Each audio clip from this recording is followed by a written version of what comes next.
సింగ్నగర్ ప్రాంతంలో జరిగిన దాడి రాష్ట్రం మొత్తాన్ని కుదిపేసింది. అంతా షాక్కు గురయ్యారు. ఈ విషయం అందరికీ తెలిసింది. అదృష్టం, కేవలం అదృష్టం మాత్రమే ఆయనను కాపాడింది.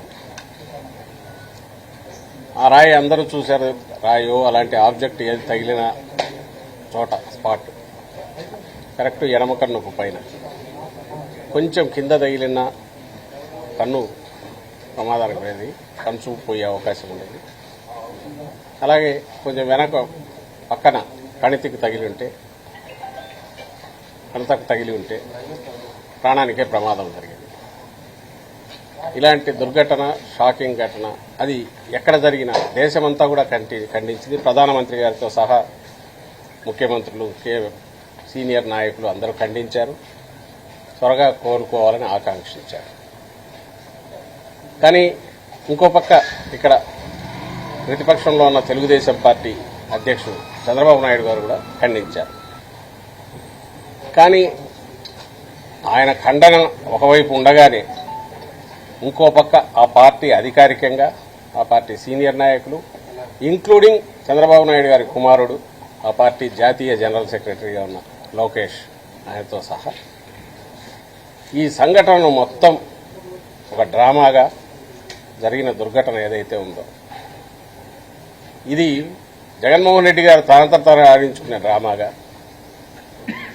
హేళన చేయడం, అబ్యూజ్ చేయడం, కోడికత్తి 2.0 అనడం, అసలు వీళ్ళు రాక్షసులా అనే రకంగా, మనుషుల రాక్షసుల అనే రకంగా ప్రవర్తించడం హేయమైన విషయం. అది ఇంకా కంటిన్యూ అవుతుంది. ఎన్నికల నేపథ్యం, ఎన్నికల కమిషన్ ఇప్పుడు మొత్తంగా ఎన్నికల కమిషన్ ఆధీనంలోనే అన్ని వ్యవహారాలు నడుస్తున్నాయి. దీనికి ఇంకొక కోణంలో చూస్తే ఈ దాడి జరగడానికి కారణం ఏమై ఉంటుంది, ఎవరై ఉంటారని చూస్తే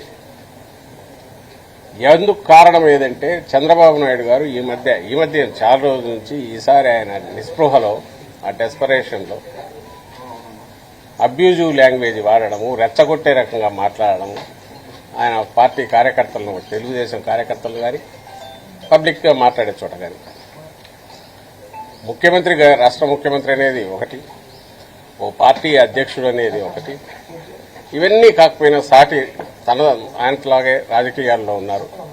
ఒక రాజకీయ పార్టీ అధ్యక్షుడు, ఒక నాయకుడు, మనం జనం ఏమనుకుంటారనేది కూడా లేకుండా అబ్యూజ్ చేయడం అనేది మీరందరూ గమనిస్తూనే ఉన్నారు. బహుశా ఇడుపులపాయలో మొదలైన బస్సు యాత్ర ఈరోజు ఇటువైపు రావడం మొదలు పెట్టాక ఇక్కడ ఇంకా జనం ప్రభంజనంలాగా రావడం, ఎక్కడ రాత్రి లేటు బాగా 10-11 అయినా కూడా ఇంకా జనం అలాగే ఉండడం, వస్తున్న రెస్పాన్స్ జగన్మోహన్ రెడ్డి గారు చూసే తట్టుకోలేకను ఏదో కానీ రెచ్చగొట్టే వ్యాఖ్యలు ఎక్కువ చేశారు. నిన్నటి దాంట్లో కూడా నిన్ననే అనుకుంటా, మొన్ననే ఈ ప్రాంతంలో ఎక్కడో మాట్లాడినట్టున్నారు. సరిగ్గా ఏమన్నారంటే, రాయి, ప్రతి ఒక్కరు ఒక రాయి తీసుకోండి, ఈ దున్నపోతును ఓడించడానికి ఇచ్చేయండి, కొట్టడానికి ఫ్యాన్ అనేది లేకుండా చేయండి, ఆ బాధ్యత మీది, మీరుండండి, తెలుగుదేశం పార్టీ మీతో ఉంటుంది పక్కన, మీరు కన్నెర్ర చేయండి, జగన్మోహన్ రెడ్డిని మసి చేయండి. ఇది ఎవరైనా రాజకీయాల్లో ఎప్పుడన్నా విన్నామా ఇలాంటి లాంగ్వేజ్ వాడడం? ఈయనకు మాత్రమే సాధ్యమైంది చంద్రబాబు నాయుడు గారు. ఈయన రెచ్చగొట్టడం వలన లేదా వాళ్ళంతటా వాళ్ళు ఈయన తమ్ముళ్ళు ఎలాగైతే ఇంతకాలంగా తయారవుతూ వచ్చి ధోరణికి అలవాటు పడ్డారో దానివల్ల మొత్తం మీద ఈ దాడి ఒక పథకం ప్రకారము premeditated cold blooded attempt on life of honourable chief minister మా పార్టీ అధ్యక్షుడి మీద అనేది స్పష్టంగా కనిపిస్తోంది. ఎందుకనేది కూడా రిపీటెడ్గా చెప్తున్నాము, మళ్ళీ చెప్తాను. ఆ రాయో ఆబ్జెక్ట్ ఏదో చాలా ఫోర్స్ఫుల్గా జగన్మోహన్ రెడ్డి గారికి నుదుటిని తగిలి కంటి దగ్గర, అక్కడి నుంచి మళ్ళీ పక్కన వెళ్లి వెల్లంపల్లి శ్రీనివాస్ గారి కంటికి డైరెక్ట్ తగిలింది. ఆయన కన్సూపు ఇంకా 48 అవర్స్ అబ్జర్వేషన్ అంటున్నారు, స్క్రాచెస్ ఉన్నాయంటున్నారు. ఆయనది ఇంకా అదృష్టం, ఎంత అదృష్టం అంటే కన్ను పోయేంత వరకు పోయి మళ్ళీ వెనక్కి వచ్చినంత అదృష్టం. చూస్తే క్లియర్గా తెలుస్తుంది. ఒక వ్యక్తికి తగిలిన తర్వాత అంత ఫోర్స్ఫుల్గా మళ్ళీ అంతే ఫోర్స్తో ఇంకొకరికి తగలడం అంటే అది చేత్తో విసిరిందో లేక ఏదైనా ఇంకో చిన్న కేటపుల్ లాంటి దానికంటే కూడా ఇంకా పవర్ఫుల్ ఆయుధం మీద వాడినారేమో అని అనిపిస్తుంది. డిస్టెన్స్ కూడా కొంత ఎక్కువ నుంచి వచ్చినట్టుంది. పక్కనే బిల్డింగ్లు ఉన్నాయి, ఇవన్నీ ఉన్నాయి. ఇవన్నీ ఇన్వెస్టిగేషన్లో తేరాల్సిన అంశాలు. ఎవరో షార్ప్ షూటర్ అయి ఉండాలి, గురి తప్పకుండా కొట్టగలిగిన వాడు అయి ఉండాలి. ఈయన టక్కున తల తిప్పడం వల్ల ఇటు తగిలినట్టుంది. ఒకవేళ స్ట్రైట్ ఉంటే కన్ను తగిలినచ్చు, లేదా కన్ను తగిలినచ్చు కొంచెం తిప్పుతుంది. సో ఇంతగా క్లియర్గా కనపడుతున్న ఇది ఎవరో ముందే అనుకొని ఒక ప్లేస్ వెతుక్కొని అక్కడ ఉండి అక్కడ నుంచి ఆ టైంకు కరెక్ట్ షూట్ చేశారు. కొద్దిలో అదృష్టం కొద్దీ అది మిస్ అయింది, లేకపోతే ప్రాణానికే ప్రమాదం ఉండేది. అక్కడి నుంచి ఇది ఎవరై ఉంటారు? ఓ పవర్ఫుల్ పొలిటికల్ సపోర్ట్ లేకుండా ఇలాంటివి చేయలేరు. ఇంకో పక్క ఈయన రెచ్చగొట్టి వాళ్ళని తయారు చేస్తున్నారు. ఇవన్నీ ఈరోజు ఎన్నికల కమిషన్కు నివేదించారు. ఇవన్నీ నివేదించి ఈ నేపథ్యంలో తక్షణం ఇప్పటికే ఇచ్చాము, ఇంతకుముందు అయ్యా వీళ్ళు ఇట్లా మాట్లాడుతున్నారు, వీళ్ళు నోటీసులు ఇవ్వడం కాకుండా రిస్ట్రైన్ చేయండి, మీ పరిధిలోకి వస్తుందని ఇలాగే ఎన్నికల కమిషన్ వారికి కంటిన్యూస్ ఇస్తున్నాం. వీళ్ళు నోటీసులు ఇస్తున్నట్టున్నారు, అయినా ఫలితం లేదు. ఈరోజు జరగరాని ఇదే జరిగింది. ఈ నేపథ్యంలో ఇప్పటికైనా దీన్ని సీరియస్గా తీసుకుని చంద్రబాబు నాయుడు గారిని, ఆ పార్టీ నాయకులను మొత్తం ఇలాంటి హేట్ స్పీచెస్ కానీ, రెచ్చగొట్టే ఇన్స్టిగేట్ చేసే రెచ్చగొట్టే స్పీచెస్ కానీ కార్యకర్తలకు వాళ్ళకి ఇచ్చి ఇలాంటి దారుణాలకు కారణం కాకుండా తక్షణం నియంత్రించాల్సిందిగా కోరుతూ ఇప్పుడు రిప్రజెంటేషన్ ఇచ్చాం. తక్షణం స్పందిస్తామని అన్నారు. విచారణ మేము వీళ్ళని అడగలేదు. విచారణ పోలీసు డీజీపీ గారికి కలవబోతాం, ఆయనకు రిక్వెస్ట్ ఇస్తాం, స్పీడీ త్వరగా చేయమని, ఆధారాలు ఏది కాకముందే దోషులు పట్టుకునే ప్రయత్నం చేయమని ఇది చేస్తున్నారు. బీజేపీ జనసేన వాళ్ళు సిబిఐ విచారణ చేయాలని చెప్పేసి అప్రాప్రియేట్ ఇది ఎట్లనేది అది చూడండి. వాళ్ళు దీన్ని దాడి చేయడానికో ఇంకో దానికో కావాలని ఇది చల్లడానికో. మేము ఈరోజు గవర్నమెంట్లో ఉన్నా ఈరోజు ఎన్నికల కమిషన్ ఆధ్వర్యంలోనే అడ్మినిస్ట్రేషన్ నడుస్తుంది. చంద్రబాబు నాయుడు లాగా 1980 చంద్రబాబు నాయుడు అప్పుడు సీఈఓను బెదిరించినట్టు దబాయించినట్టు జగన్మోహన్ రెడ్డి గారు ఎప్పుడు అలా బిహేవ్ చేయం కూడా.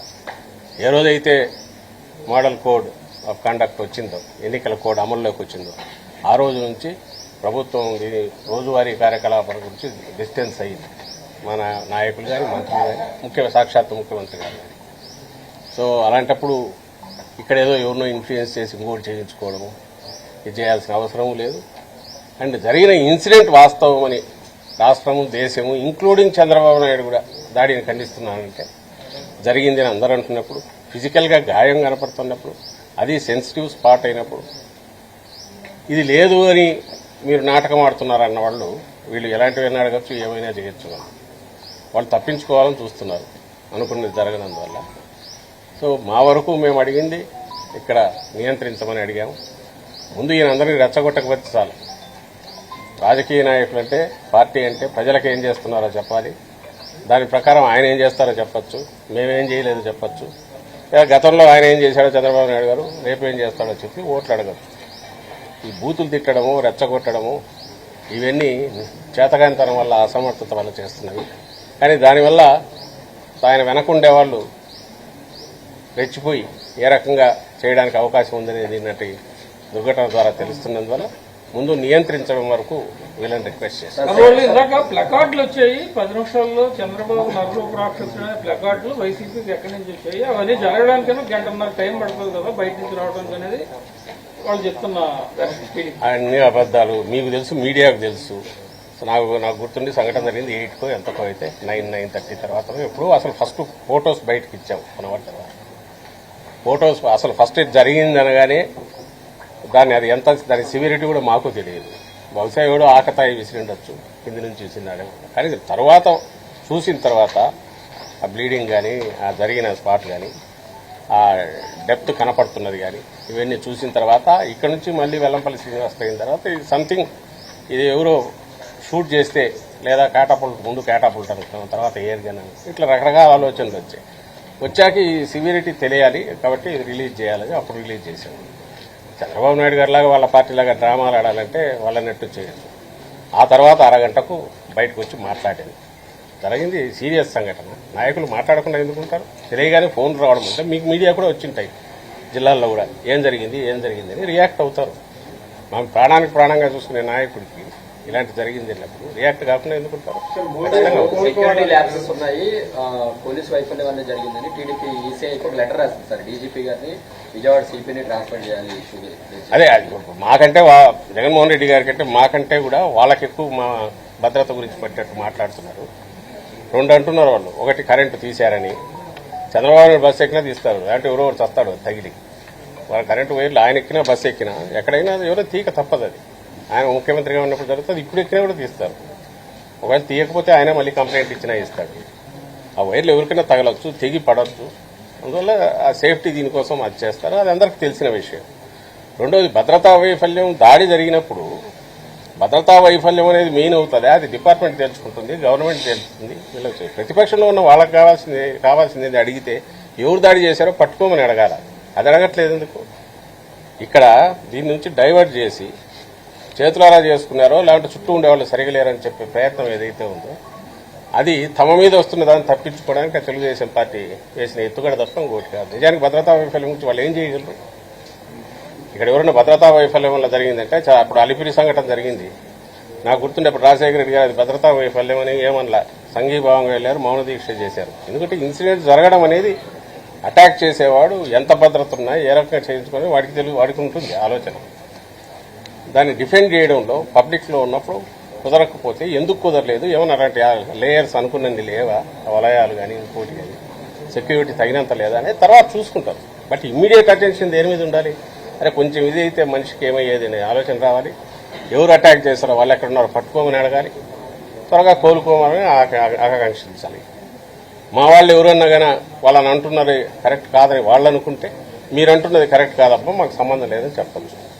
అంతేగాని వాళ్ళే కంక్లూజన్కి వచ్చి యారింది గవర్నమెంట్ అన్నట్టు ఇంకోటి అన్నట్టు డెసిషన్ మేకర్స్ అయినట్టు అది భద్రతా వైఫల్యం, కరెంటు తీసుకొని చేతులారా చేసుకున్నాడు, డ్రామాలు వేసుకున్నారు, ఇవన్నీ అనడం చూస్తే మరింత బలపడుతుంది మా అనుమానం.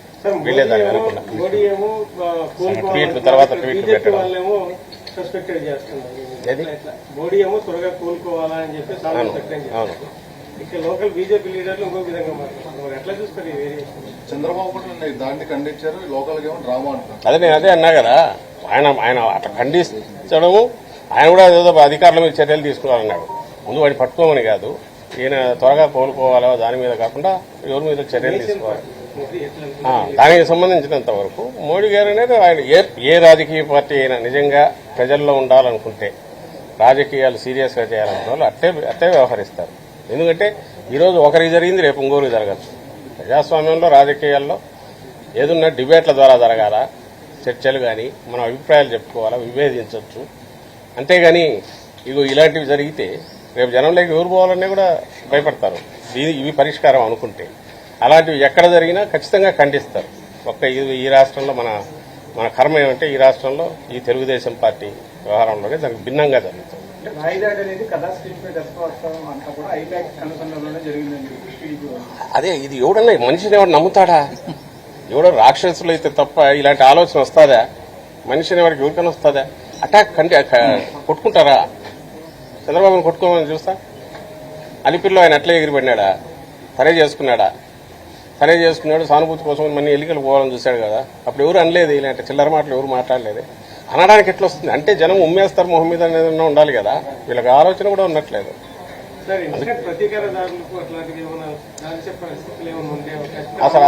అసలు ఉండవు.